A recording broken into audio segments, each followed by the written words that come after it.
Welcome to Smart Cherry's Thoughts. This is Sai from India.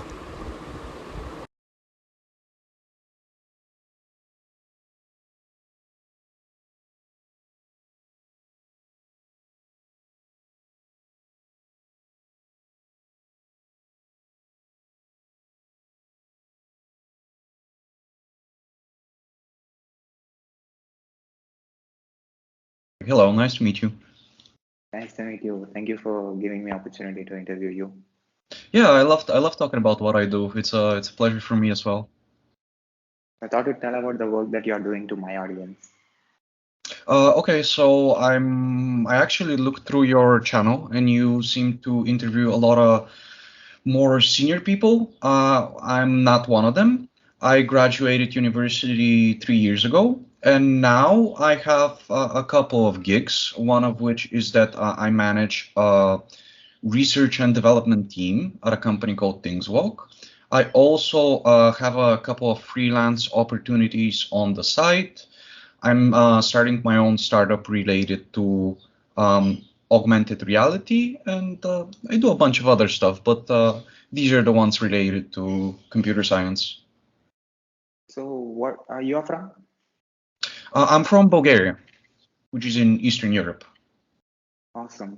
So, what was your graduation or master's subject? Could you repeat the question? Sorry. What was your master's or graduation subject? Okay, so I graduated with two master's degrees. Unlike a lot of universities in Bulgaria, which are like run by the government or privately owned, but like kind of work like the ones that are run by the government, I studied in a university that is more alike the universities in America, which is liberal arts. So I could select which classes I wanted to take. I had no mandatory classes. It's just like if you want a computer science degree, you have to take six, seven of these mandatory classes and then six, seven of these optional classes. So I took this opportunity studying in a liberal arts university to have two master's degrees, one in computer science, one in information systems. My senior project for information systems was that I created iOS mobile application that basically works as a Scrum board. But I did it in a way that novice developers can understand the Scrum process through using the interface and not particularly reading theory online, but just playing around with the interface. While in computer science, that's a bit more interesting. I was looking to buy a new phone at that time, and like I was just solving my own problem.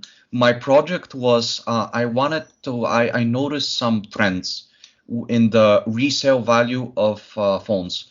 For instance, like whenever a new iPhone gets released, the previous iPhones get a drop off in their price. So I managed to get data from the internet on the resale value of such phones, and I created like a pretty easy algorithm related to forecasting actually the future prices of phones. So, for instance, if you want to buy the newest iPhone, like my senior project application would be able to forecast the price of the newest iPhone a year into the future or 2 years. So I kind of solved an issue I was having with that project. So, right now it is alive. Apologies. The project is live now. I'm sorry, I'm The, having a the, little audio issues. the project that you did is live on the internet now.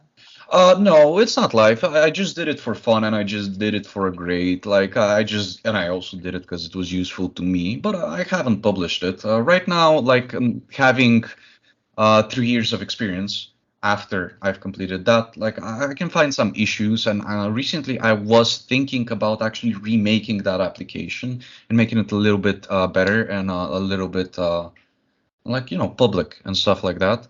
But I have so many things going on right now. I still haven't gotten around to it, but I plan to. I plan to definitely. So how you know that the upcoming iPhone is going to be with this price? Well, I have data for the price of every other iPhone over the last 7 years, and I'm just going off the assumption that the price trajectory of the newest iPhone is going to be the same as the price trajectory of the previous 7 or 8 iPhones. Same goes with Samsung, of course, although iPhone is really easy to forecast because they have one phone a year.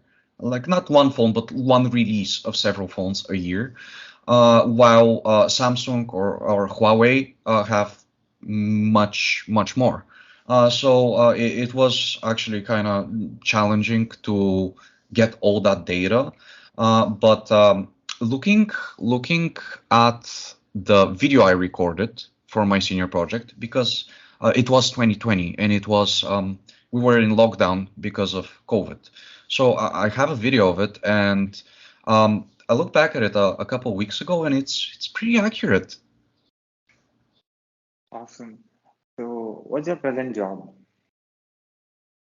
My present job, currently I have two jobs.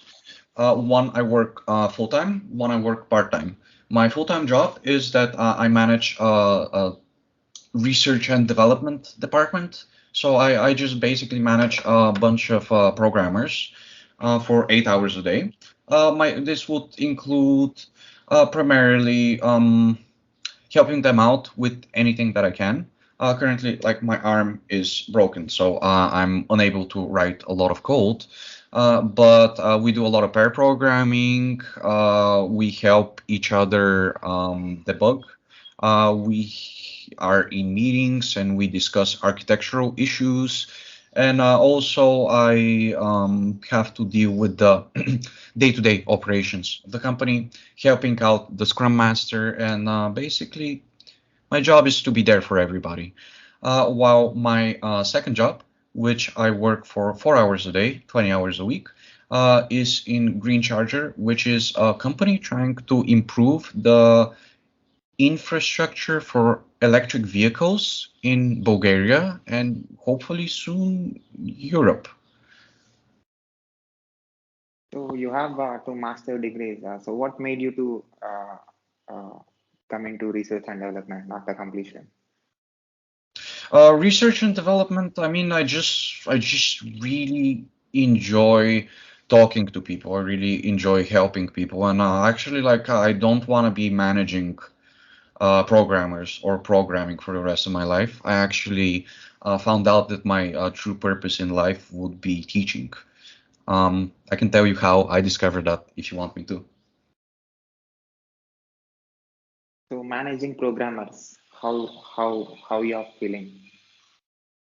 I'm feeling really good. I'm feeling really good about it. The programmers are like really nice people. Like it's very important to establish a good company culture wherever you work at, and that's kind of part of my job. So we have um, a lot of meetings, but like we talk to each other like we're friends. Of course, my job is not to be their friend, but I prefer it that way, and I try to keep it that way a lot of the time. But of course, some of the time you have to step down with your foot. You have to be serious. You have to be like, okay, this isn't a joke. Like this has to be done in this way until then.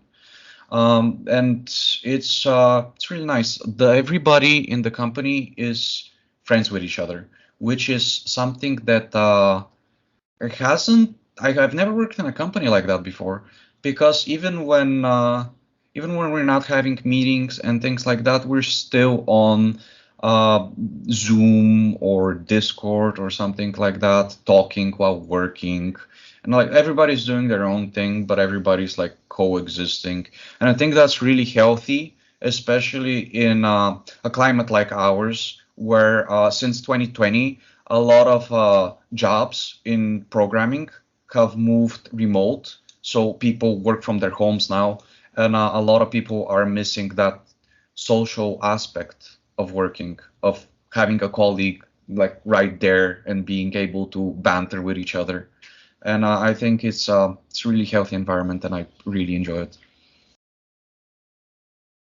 So you can write code, you can work on the application, and also you are good in talking. You're speaking with people. So you're doing two That's my, different jobs.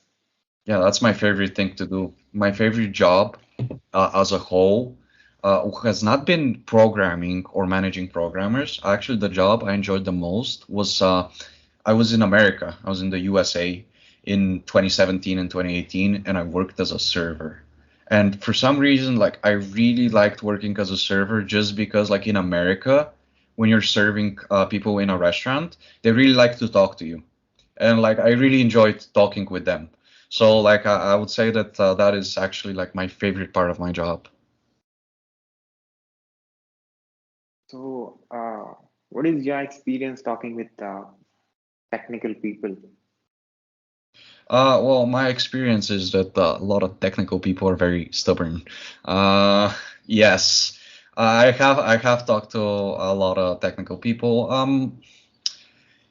It feels like everybody has very different opinions sometimes, and it's important to have the communication skills to actually find a middle ground and understand where people are coming from. Because I feel like that's the biggest challenge. It's not actually like whenever you're having a technical talk, the technical aspect is not the biggest challenge because it's science. Like, I mean, this is how we do it, this would be the result.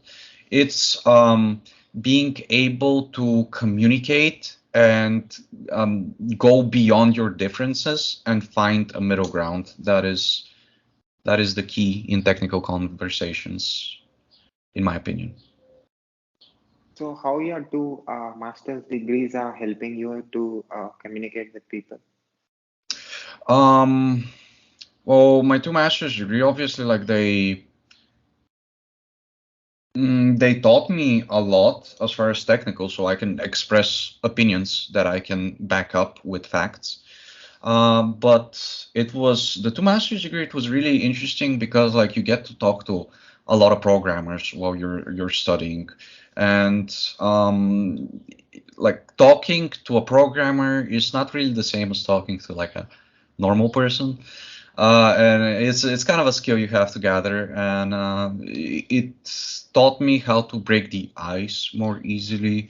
Like a lot of the times, for instance, like I was interviewing a person for my startup company, and we were supposed to have like a 30-minute conversation that grew into like about 4 hours and a half. Like just because like like programmers sometimes just click. So you have it as a full-time job and you have a part-time job for 4 hours. Yeah, and And I also have a startup. I don't have a lot yeah, of free time. that's my next question. So how you're what you're doing with your startup and what made you to start this?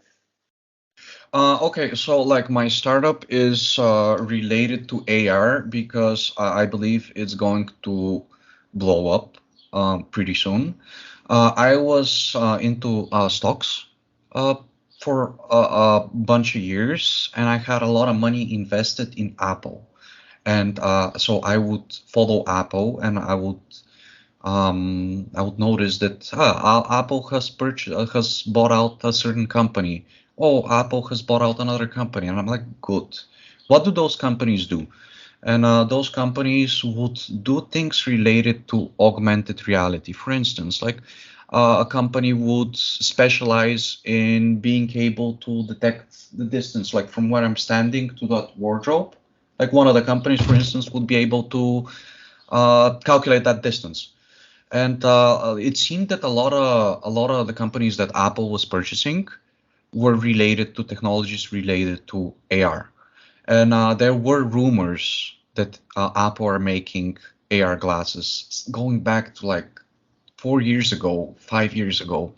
And what's interesting is that those rumors were right. About a month and a half ago, Apple got a patent approved for AR glasses. So like Apple are definitely making it, and I find Apple to be a company that has the resources and the free time and the money to actually blow it out of the water and actually create how do I say it? Not genre defining, but like something that's huge, something that might be even close to the next iPhone as far as AR. And I believe that it has been attempted, it has been done pretty well, but it hasn't been done like wow. And I believe that having AR glasses is gonna be something really big.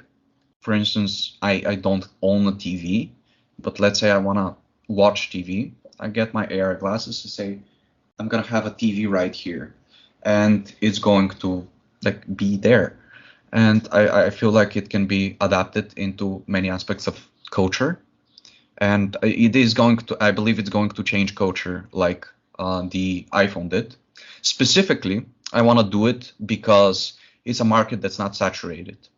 If I make a mobile application, no matter how cool it is, it's probably not gonna blow up because there's so many mobile applications. The market is so saturated, and pretty much everything has been done, but nothing has been done with AR yet. There's so much to do, and I want to do it. I want to be a part of it. So what specific problem that you want to solve with your startup? Okay, so specifically, right now, the idea is the following. We are a four-person team, and there's so many ideas. I'm just gonna throw one just randomly. I'm not saying that we are gonna do it, but I'm just saying it randomly. Imagine you're driving and like you use Google Maps or like the Apple equivalent of it when you're driving, to find your route. Well, imagine you just put on your glasses and instead of having to like look at your phone and then at the road, imagine if just the navigation is actually inside the glasses and you can see arrows or like road highlights about like where you're actually supposed to be going. Like this is one sort of application, but currently we're waiting for more information on Apple before we settle on a specific idea. Right now, what we're doing is that we're using Unity to create AR applications, just mostly for fun right now. But the purpose is to learn the technology, to learn AR and how it works, the fundamentals. And whenever Apple releases their glasses, like it's probably not going to be compatible with Unity, but essentially you would know the basics of how they work. So it's not going to be portable what we've done, but it's more like learning a second language. For instance, like when you learn your first programming language, you have to figure out what a class is and what a function and a variable and an array is, and it's so hard. But then after you know that in C++, for instance, like learning how to make a class and an array and a function in Java is much easier. So that's kind of the idea. We want to learn it and suffer on Unity, and whenever whenever Apple releases their AR glasses, we want to like already know how it's done and be able to adapt our skills. So have you asked people? I mean, have you gone through the user experience of AR? Have we gone through the user experience? Well, mostly we are currently just placing objects and persisting them within like space. So for instance, we have something that would be able to like, I want a vase right there. And like you would be look away, look towards it, and it would be there. So we're doing small stuff like that, making it a little bit interactable, being able to move it around. But as I said, we're mostly doing something that's fun for us and entertaining and educational. So how you are able to manage three different jobs? I focus on one thing at a part. Also, like actually, like I know I said that I work 8 hours a day, like in my main job, but like what I meant to say is that I do 8 hours of work, and you can do 8 hours of work in 6 hours if you're good at what you do. So technically, like I don't fully do the 8 hours. I just do 8 hours of work, and after that, like I mean, I have a lot of hobbies. I love going out. I used to love going to the gym before I broke my arm. I love hiking, traveling, drawing, things like that. And I just set aside time. Sometimes my sleep schedule suffers for it, and I have to really sleep a lot on the weekends. But it's just about, I don't know, just finding the time. I don't waste a lot of time. I don't play a lot of video games. I don't watch a lot of movies or series, even though I would love to. But yeah, I'm just focusing on socializing and physical activity and sleep. And I think that's okay for now. I think it's not gonna be like that forever. Nobody can work 3 jobs forever. But for me right now, I just believe in the projects and I don't want to stop working in it. I believe in ThingsWalk, which is my main job. If I take on a freelance opportunity, it's generally not because I need the money, it's because I believe in the project. So I believe in like the projects and like I believe in my project that's a startup. So it's just not something I'm willing to sacrifice because I'm not doing it for money. I'm doing it for passion. So, talking with computer, talking with human being, what you understood? What exactly are you asking me? Because that's a very general question. Uh, Developing an application, creating a software, trying to understand the requirements and understanding the market requirements, and creating something from the scratch. So, using different programming languages. Mm-hmm. So, how is that talking with computer and getting the result, getting the output, and talking with people? So, what is the difference that you observe? Um, well, talking with people, it's a lot of companies that are more corporate. For instance, I have a friend. I'm not gonna name the company which he works at, but it's a very big company and everybody knows this company. Um, so like once his boss referred to him by his ID number, not his name, his ID number. He quit that day. And like cuz like at that point you feel like a cell in Excel, like you feel like a clog in the machine. It's important to uh make everybody feel like they're a human being and that they matter because they do. Like you can't treat programmers like they're trash because programmers, along with a lot of other people like finance, business, etc., are the people who are running the company, not management, because management would be nothing without programming. The product owner would be nothing without programmers. And it's important to understand that. It's important to make them feel accepted. It's okay, like for instance, like somebody has some sort of issue during a day and he's just like, hey, I can only work for 2 hours today. Like, should I take leave? Like, be just like, no, like you're fine. Just take care of yourself. That's not Work is not more important than your well-being. It's important also, even junior members. It's really important to promote whenever somebody has takes initiative and has a suggestion. A lot of companies would disregard that or like not have their voices heard because like, hey, you have 4 months of experience. What do you know? Well, that doesn't matter. Ideas are ideas. People are people, and just treat everybody nice. And I've noticed that whenever everybody feels comfortable at work, they work way more, they work way better. And additionally to that, like since I work in startups primarily or smaller companies, I really enjoy the flat business structure, which is like, for instance, like if, as I mentioned, if you have an idea, you don't have to talk to me and then I talk to my boss and then he talks to his boss and then he talks to the product owner. If you just have an idea, you just say it in a meeting or in Slack and it's gonna be heard. You don't have to go through like 7 people to have your opinion heard. That's also really important. for programmers because programmers are motivated when they have an idea and they can develop it and they can actually see it. Like it actually makes it to the product and they can see it and they can point at it, look at their friends and be like, I did that.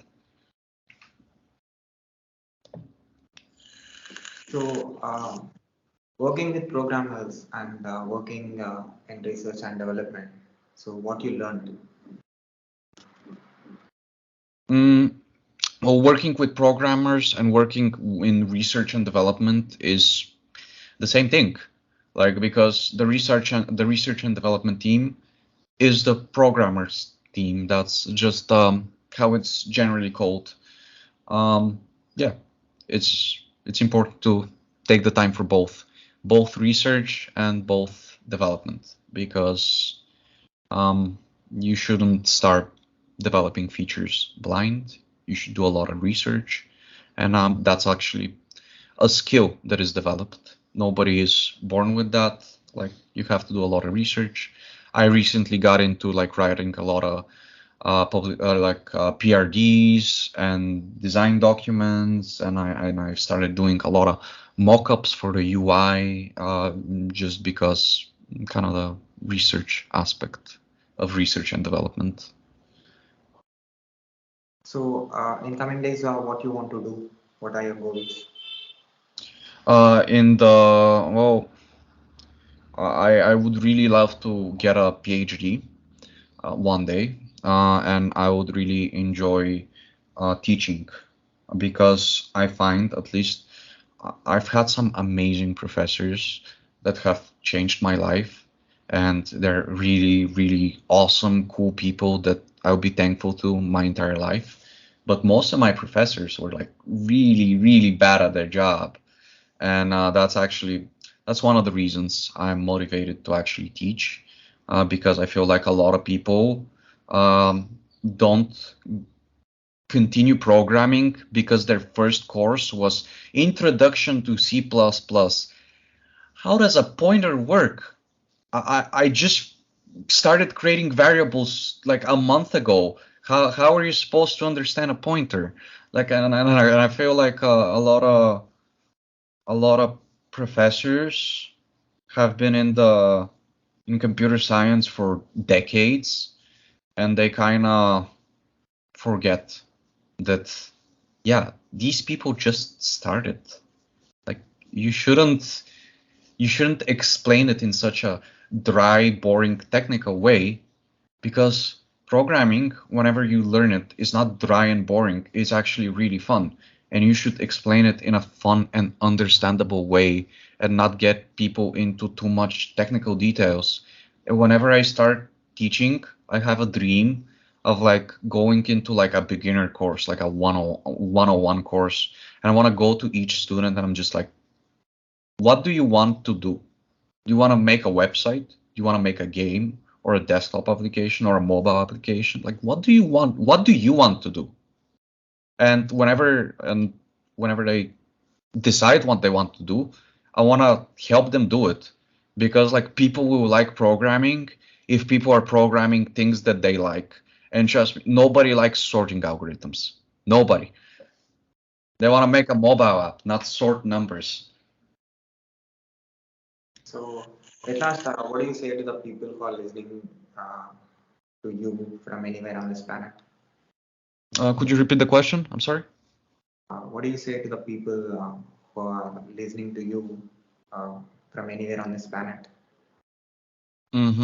Well, I would say to these people that just you really have to dedicate yourself to like programming.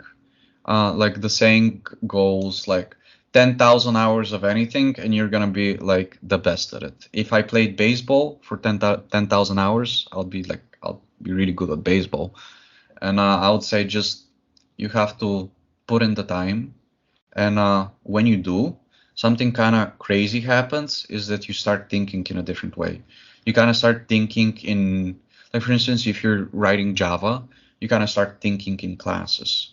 So, like, whenever your brain does that switch, which in my experience is like about 2 years after you start programming, then programming stops being something you think about. You don't think about the programming aspect when you're programming. You think about the logic of it, and that's when it really begins to become fun, because logic can be really interesting. And like I believe that programming is art. And I'm not talking about like creating like a really good looking button. I'm talking about like creating like a really like optimized, really simple to understand algorithm that does a lot of complex things. And like really having some straightforward, like beautiful logic. And that happens with experience, and that's when you can experience like the real programming, the real fun part of programming, because like then you stop worrying about like, can I do this, can I not do this, and you start like, okay, like I have this really cool idea for a project, and like whenever you have a really cool idea, you know that you can do it. So I'll just say people, like, if you're really passionate about it, go for it. If you're not, it's okay not to. But if you're really passionate, go for it. Put in the time, and it's gonna pay off tremendously. Awesome. So at last, what is your observation about my work? Well, your work, as in, because I've just seen your YouTube channel. Are you referring to the YouTube channel or your broader work? YouTube channel, especially. I really enjoyed your YouTube channel. I feel like you deserve a bit more views, to be honest. Like you seem very, very dedicated to what you do. You talk to some really interesting people. I really enjoyed the 2 or 3 videos that I watched on your channel. I would say go for it. Like I would say, continue doing what you're doing. I hope that like a lot of people start watching your videos more, because I feel like it's important to hear the perspectives of people with different kinds of background as far as computer science, but also it's important to see the perspectives of people with different backgrounds in general. Because one day you're going to be talking to somebody from America that's a lead software developer. And one day you're gonna be talking to a girl from Sweden that's an HR or something like that. And it's really cool to see like how all these different paths people take, like for in IT, like talking to them and hearing their perspective and their background. I did masters in software engineering and also bachelor's in computer science and engineering.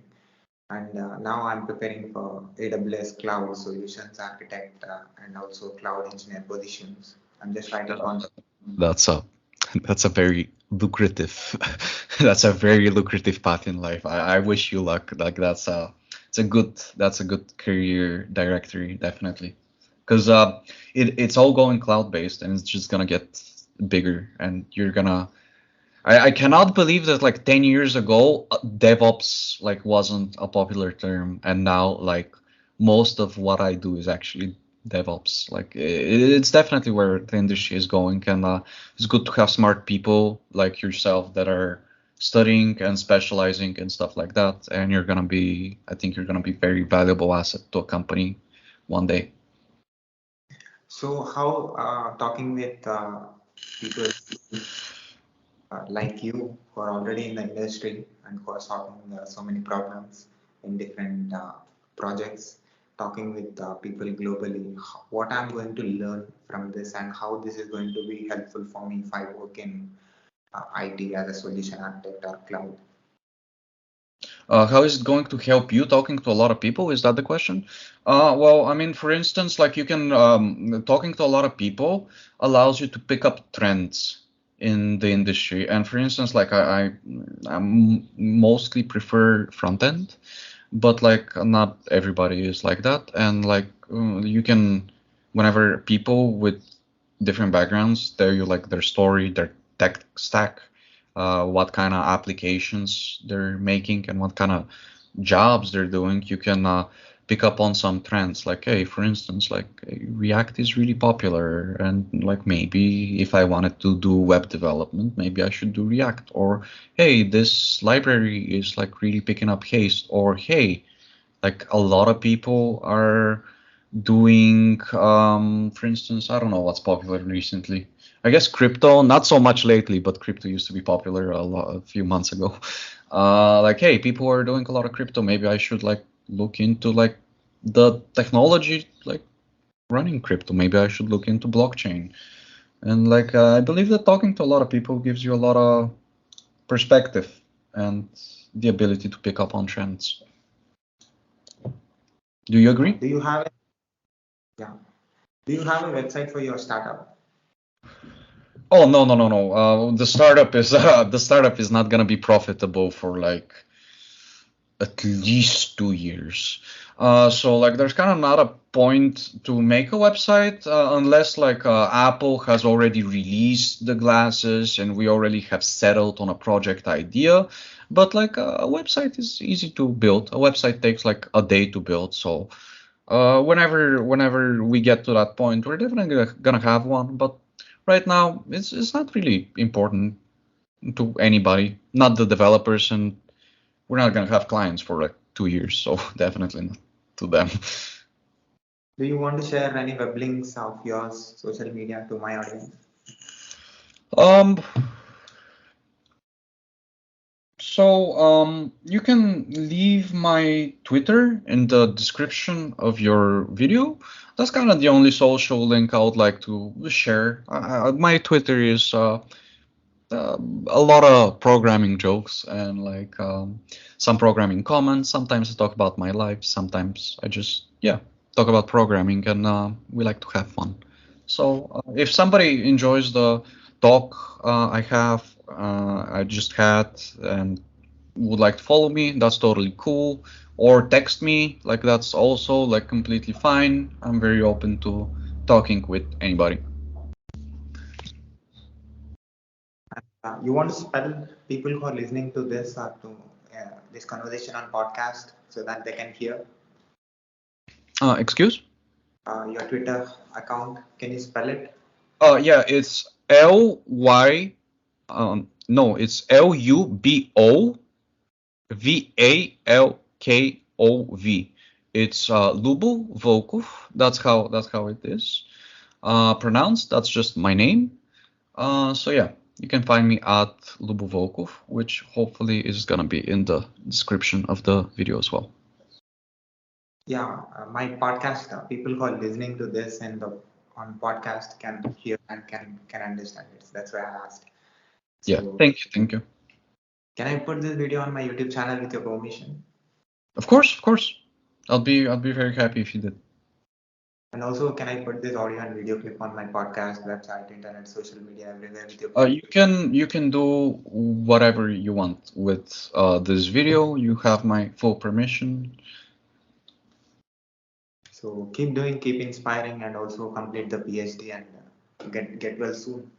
Yo, I can say the same to you. Keep doing the podcast. Keep being active on social media. Keep spreading the word. Keep educating yourself and keep learning, man. I really enjoyed our conversation.